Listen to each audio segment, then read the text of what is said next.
Did you watch our last video about freezing your cupcakes?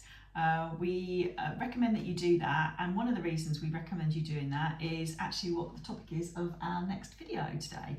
We're going to talk to you about flat icing. So what we mean by flat icing is adding a thin layer of buttercream to the top of your cupcake. Now this is much easier to do on a frozen cupcake, okay? So all you need to do is get an amount of buttercream on your palette knife, quite a big amount, more than you'll need, and then you're going to gently ease that out from the middle.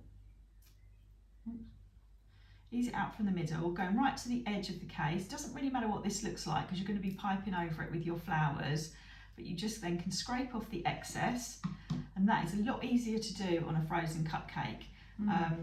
And it helps keep the, it almost acts like a crumb coat and helps keep the cupcake fresh. Michelle's going to tell you some of the other reasons why we do this. Yeah, so it keeps it nice and fresh, but it also acts like a barrier between the cupcake and then what you're piping on top.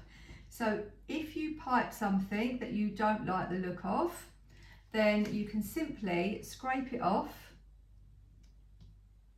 and start all over again. How good is that? So if you keep one of these in the freezer at all times, you can just take it out, do some practicing, scrape it off and put that back in the freezer, and then you're not baking all the time when you want to do a bit of practicing. So it's a bit of a game changer really, I isn't think it? so. A lot of people that we talk to about this, once they start doing it, they never stop. Because also the other thing that it does do is it almost helps the buttercream flowers to stick. Because sometimes if you just try and do it on a cupcake that hasn't been flat iced, the buttercream won't stick to it properly. So it is really worth a try. Let us know how you get on.